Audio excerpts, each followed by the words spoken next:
Wonderful. Well, thank you very much, everyone, for having me. It's really nice to be invited. So today I'm going to talk about HamSCI, connecting science and amateur radio to create new opportunities for the amateur radio community. And I'm Nathaniel Frissell, call sign W2NAF, and I'm an assistant professor here at the University of Scranton in Scranton, Pennsylvania. And I'd like to start the talk actually by pointing out where I actually got started. And that was basically here. So I'm an ionospheric space physicist today because I learned about ham radio when I was in 7th or 8th grade, so essentially middle school. And so ham radio has been a very important part of my life, and it drives what I do today. And this photograph is from my room, and it's also in my Ph.D. thesis because I incorporated amateur radio in my Ph.D. thesis. And so I'm probably one of the very few people that you will ever meet that has a photograph of their bedroom in their PhD thesis. So when I was in graduate school, I started the ham radio science citizen investigation, and the way that started was I learned about the reverse beacon network on a trip to Adak Island where we were installing a super darn radar, and I said I learned about it from my friend Ethan Miller, KHGU, and I said, oh, this is really neat. It's observing all of the CW traffic going throughout the world automatically. I bet we can mine this data for amateur radio or for scientific purposes. And so that was where I first started using ham radio data to actually do science. And so a few years later, we started HamSCI, which is the Ham Radio Science Citizen Investigation. And this is a collaborative that allows university researchers to collaborate with the amateur radio community in scientific investigations. And we have 3 objectives. 1 is to advance scientific research and understanding through amateur radio activities.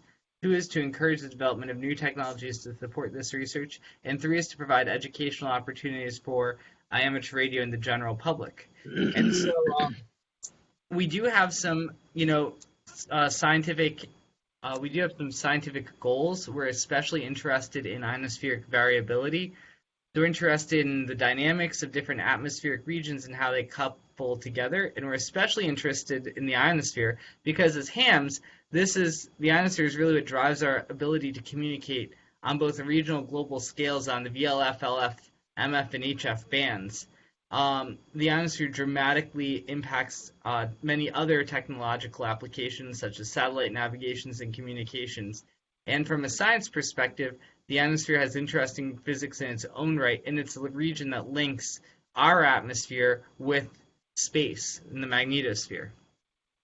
And so some of the things we're very interested in from an ionospheric perspective is coupling from above versus below. So, how does space weather drive what happens in the ionosphere? And then also how does terrestrial weather also drive the ionosphere from below? And we're also interested in weather versus climate. So we want to understand, weather's short-term variations in the ionosphere versus climate, which is long-term. So we have a pretty good understanding of long-term climate variations these days. We understand the 11-year solar cycle. We understand some seasonal variations. We understand how the ionosphere changes day versus night. But on an hour-to-hour and minute-by-minute basis, we don't really have a great understanding of what's going on and really how to, predict what's going to happen. So how to make progress. So amateur radio can definitely play a big role in this, and part of this is because of the way our communication systems work.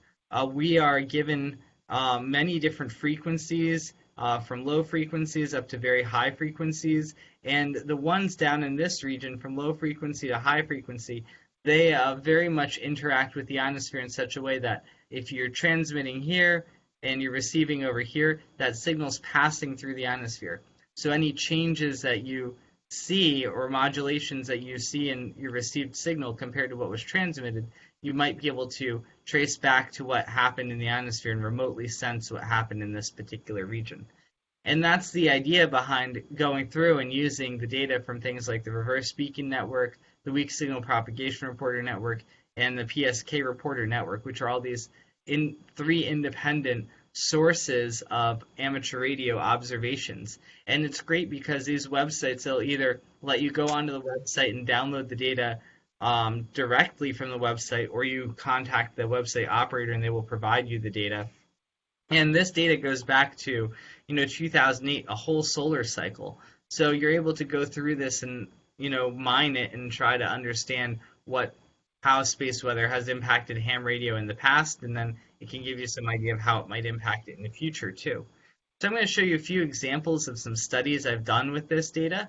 So this is one study I did back in 2019, and it's published in Space Weather Journal. And I took observations from the Reverse Beacon Network and PSK Reporter, and I put them together. And so here, these 4 panels down here, these are amateur radio observations on 7 megahertz, 14 megahertz, 21, and 28 megahertz.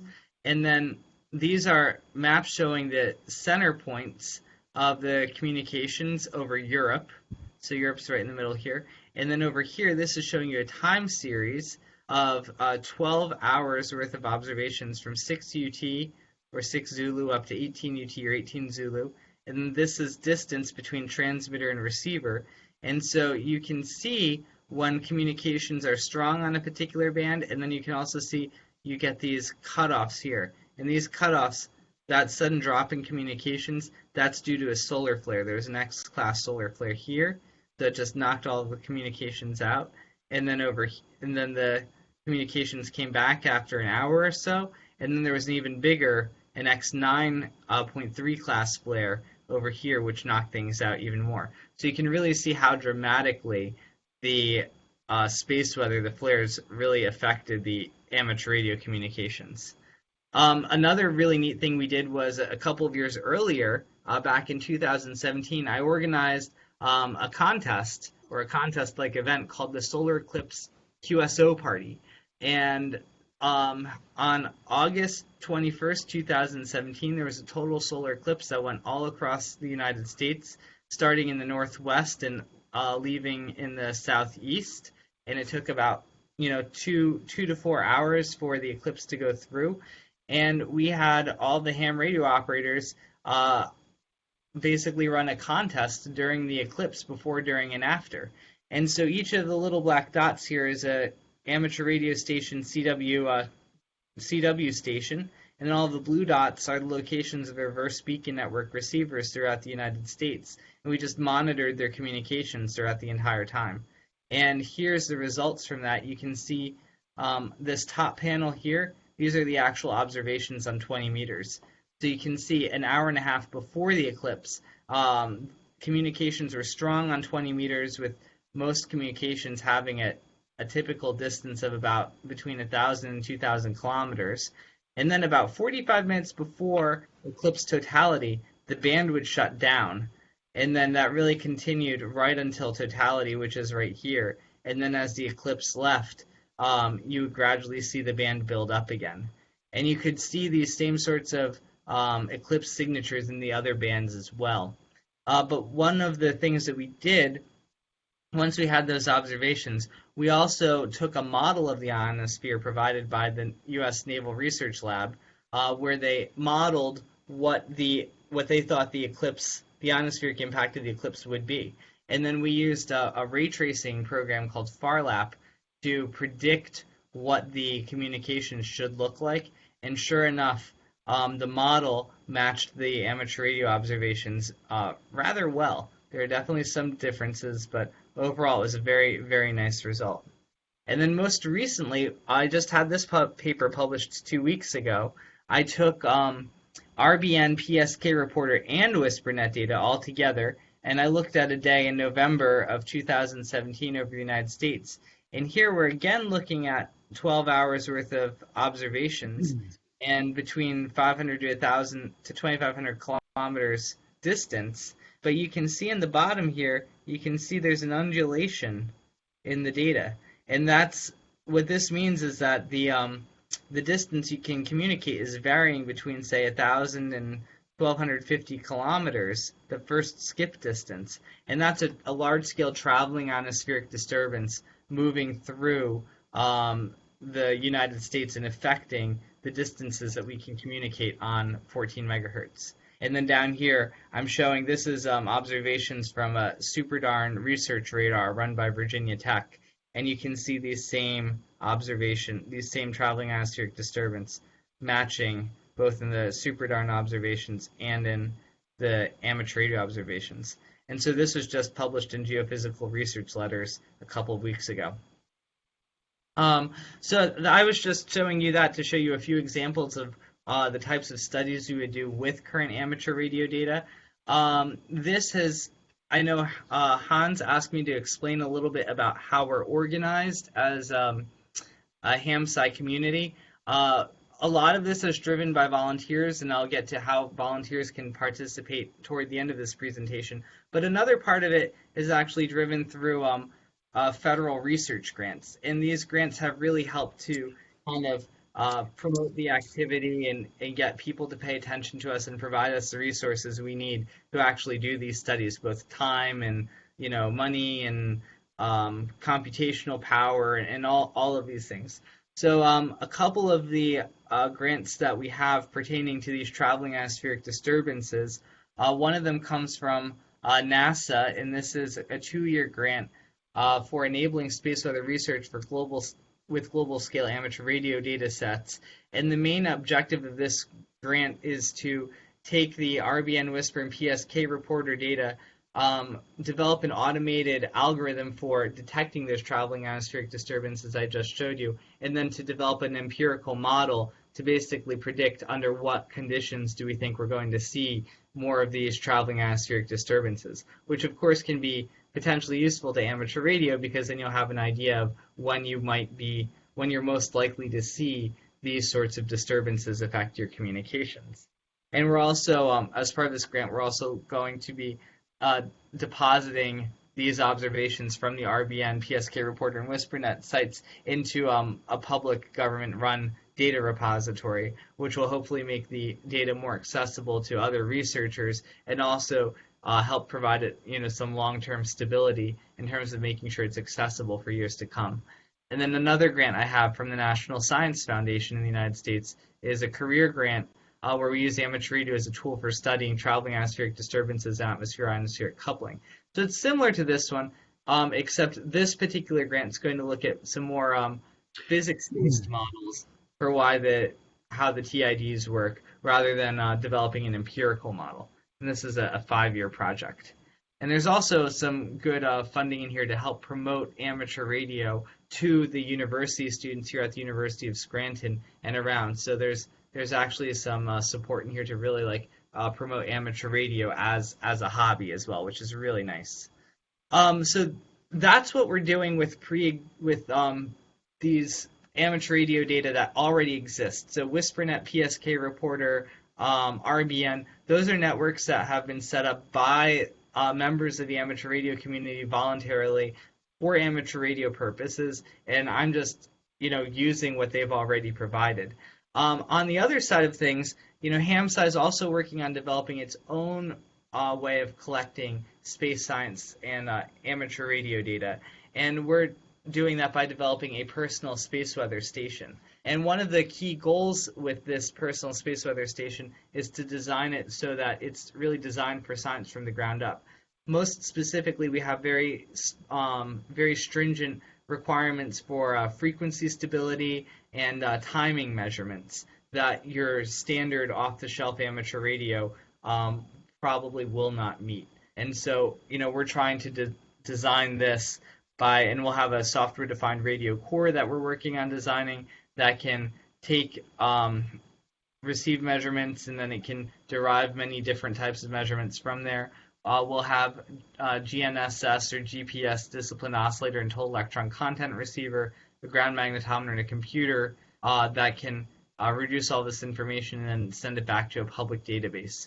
And so this is it's like a multi-instrument ground-based device designed to observe space weather effects with a single point measurements and as part of a larger distributed network. And it's personal because it's designed such that someone should be able to purchase one and operate it in their own backyard. And we really do want it to take into account the needs of both amateur radio operators and professional researchers. So it's being designed by people who are really coming from both sides, the amateur point of view and the researcher point of view. So we have two main flavors of this. We have the low-cost personal space weather station, and this has a target cost of about $100 to $200, and its main goal is to just monitor the Doppler shifts that are observed in when you receive a standard station in the United States, such as WWV or WWVH. So these are government-run, frequency stable beacons that are running 24/7. So the low-cost GRAPE station is designed to monitor that. And here's an example where you can see the eclipse from 2017 again. You have positive Doppler shifts in the morning as the ionosphere is building up. As the eclipse comes on, you get negative Doppler shifts as the ionosphere is going away. Positive Doppler shifts as the eclipse goes away and the ionosphere builds up again, and then here's negative Doppler shifts. And then right here in the middle, this is actually a positive Doppler shift as a result of a C-class solar flare. On the other side of things, we have the Tangerine SDR-based software-defined radio-based instrument, and this is going to be a much more flexible instrument. The goal is to have 2 to 4 coherent phase-locked receive channels with a cost between $500 to $1,000, and this is being developed by Tapper. We're well along in the design process, and we're starting to produce boards right now. We're still a little bit behind because of the global chip shortage, but we're doing our best to mitigate that problem as best as we can. This is an example of data that was collected at my house, not using a Tangerine, but using an Edis N200. I'm going to port these types of observations over to the Tangerine once it's available. What it's doing is it's listening to a chirp ionosonde transmitter that's located in Virginia, and then it's converting that into an oblique ionogram that we're receiving at my house in Springbrook, Pennsylvania, about 500 kilometers away. So again, a lot of the PSWS activity is really we have a government National Science Foundation grant that helps to really motivate everybody to work hard on this, and we're very collaborative. So you can see we have a lot of institutions on here, and then most of these are universities, and many of those universities have amateur radio clubs associated with them, including Scranton and Case Western. But then one of these groups is Tapper, and this is a really nice way that we're able to collaborate with the amateur radio community, because Tapper really is an amateur radio nonprofit organization. So this is really, by having all of us work together, it's really a nice way of getting the academics and the amateur community to all collaborate on the project. So then, of course, we also have just lots of volunteers and people who are interested in amateur radio science. So we have a very nice looking website, which you can go visit at hamsci.org. We now have a listserv, a Google group with over 500 members, and right on the front page there's a nice blue button that says Join HamSCI, so you can click that and you can join our Google group. We have a number of specialized email lists and telecons as well. So for instance, we have on Zoom every for me, Monday night at 9 p.m. Eastern, which is now 0100 Zulu or Universal Time, we have a telecon where we meet to discuss Tangerine SDR engineering. Thursday mornings, most Thursdays, not this Thursday, but every other Thursday throughout the year, we have one for talking about the low-cost personal space weather station. And every other Thursday afternoon during the academic year, we have one where people can get on and talk about general HamSCI related topics. And so these are great. You can go right on our website. The links are there. You can just click and join the meetings when they're happening. You don't have to pre-register. You don't have to be a member of the group per se. You can just join in, listen, and participate. So as I said, this week we're not having these meetings, and that's because we're actually going to be meeting for our annual workshop, and we're going to be meeting in person in Huntsville, Alabama this Friday and Saturday. And it will be both in person in Huntsville, and there will be a virtual component. So I know that times may be a little difficult for you, but if you are able to be up for when we're talking, you are able to register and join us on Zoom. And we're going to have oral presentations, posters, and demonstrations. The NASA Marshall Space Flight Center Amateur Radio Club, they're going to have a special event station on the air, so you can listen for NN4SA this weekend. And you can go to hamsci.org/hamsci2022 for information on how to register and be a part of it. And we do have 3 great invited speakers. Dr. Tamitha Skov, perhaps some of you may know as a space weather woman. She will be there in person talking about the influences of space weather on amateur radio in the ionosphere. We have Mr. Jim Bacon, G3YLA. He'll be joining us virtually, talking about how terrestrial weather can impact the ionosphere, especially in relation to sporadic E. And Dr. Chen Peng Yang from the University of Toronto, he will be joining us virtually and giving the keynote speech at our banquet, and he'll be talking about probing. He's the author of a book called Probing the Sky with Radio Waves. So future work, how does HamSCI benefit the amateur radio hobby? Well, we look to develop models, data products, and systems that will help us as amateurs to better DX, contest, and communicate during emergencies and otherwise fulfill the goals of being a radio amateur. We are working on providing activities and understanding that helps to improve our enjoyment of the amateur radio hobby. And, by making these telecons available, creating these workshops, we're always trying to create new ways of bringing people into the hobby. Why do you want to become an amateur radio operator? This is just one more reason. From the science side of things, we're very interested in what causes ionospheric variability that we're observing. And, we're trying to do things like combine the amateur radio data with professional ionospheric data, such as that comes from SuperDARN, GNSS, incoherent scatter radar, other models, put that together in a meaningful way. We're working to develop that personal space weather station network to develop new measurement techniques and data, and we're trying to really get the professional researcher students and community members to all work together. And of course, that brings future work for the community. One of the big challenges is getting the professional people and the amateur people to work together. So how do you do that? We're trying to create opportunities for each group to have open, positive discussions, like through the HamSCI workshop this weekend. We're looking to listen and respond to the needs of both communities and find ways for people to participate that matches their interests and passions. So that's about it. So I'd like to thank you and take any questions you may have.